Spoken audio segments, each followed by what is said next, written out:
untuk menjadi saksi bagi seluruh umat-umat lainnya.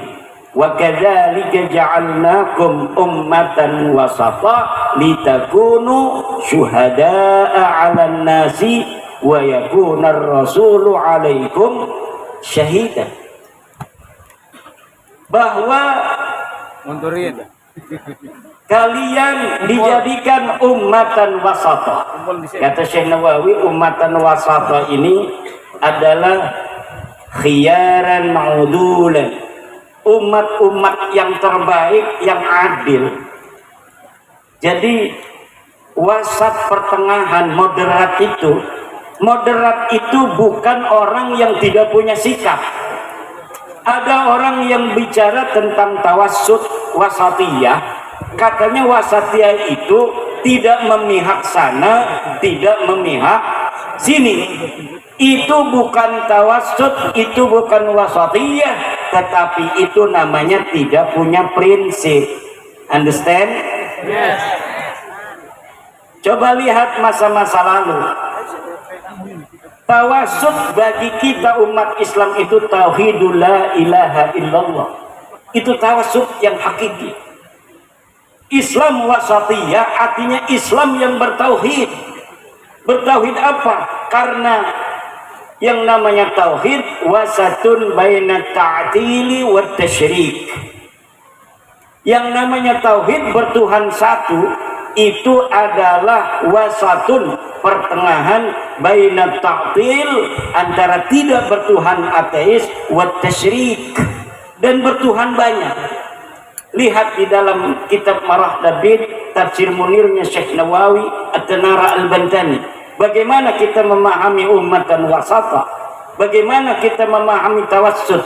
Tawassut itu Islam, itu tawassut. Kenapa? Karena orang Yahudi menjadikan Allah mempunyai sifat-sifat manusia.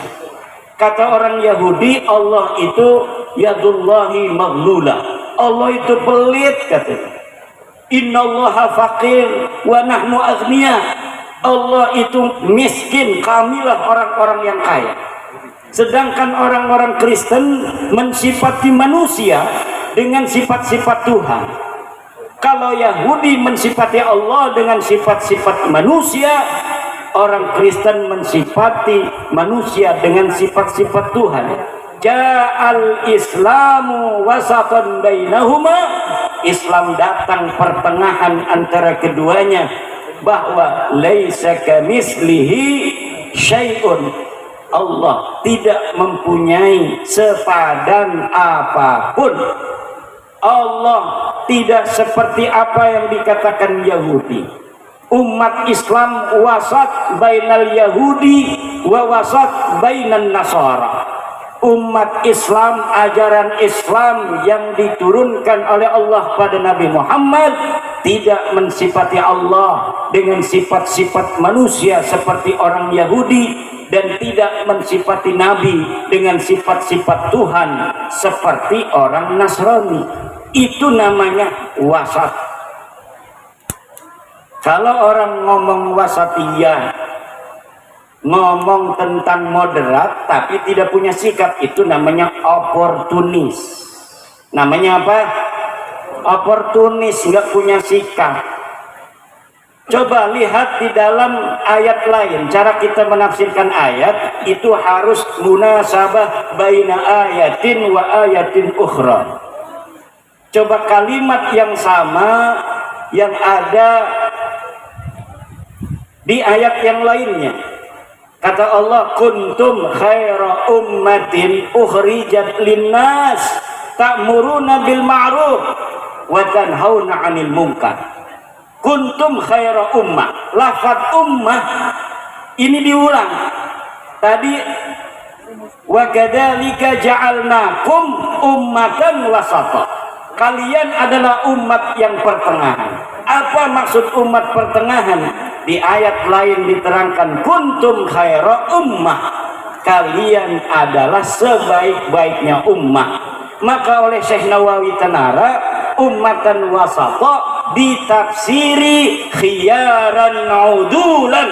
Kenapa? Karena Syekh Nawawi memahami makna tafsir dari satu ayat dengan menggunakan ayat yang lainnya. Munasabatu ayatin bi ayatin ukhra. Apa cirinya kuntum khaira ummah? Umat yang terbaik itu ta'muruna bil ma'ruf. Yang pertama adalah berani berkata tentang kebajikan, memerintahkan orang untuk berbuat baik. Kemudian wa tanhauna 'anil munkar, dan berani untuk mencegah kemungkaran. Kalau sudah jelas mungkar dan kema'rufan, maka tidak ada wasatiyah, kita tidak mahak sana, kita tidak mihak sini. Kita harus memihak mana yang alal haq dan mana yang alal batil. Wala talbisul haqqa bil batili wa taktumul haqqa wa antum ta'lamun. Jangan engkau selirukan antara hak yang batil dan yang batil, dan engkau sembunyikan kebenaran wa antum ta'lamun, padahal kalian itu mengetahui. Ini masuknya kepada dosa al-i'anah 'alal ma'asi, berbuat atau diam terhadap kebatilan itu kemudian dianggap oleh orang lain tidak mencegah, itu masuk dalam kategori al-i'anah 'alal ma'asi.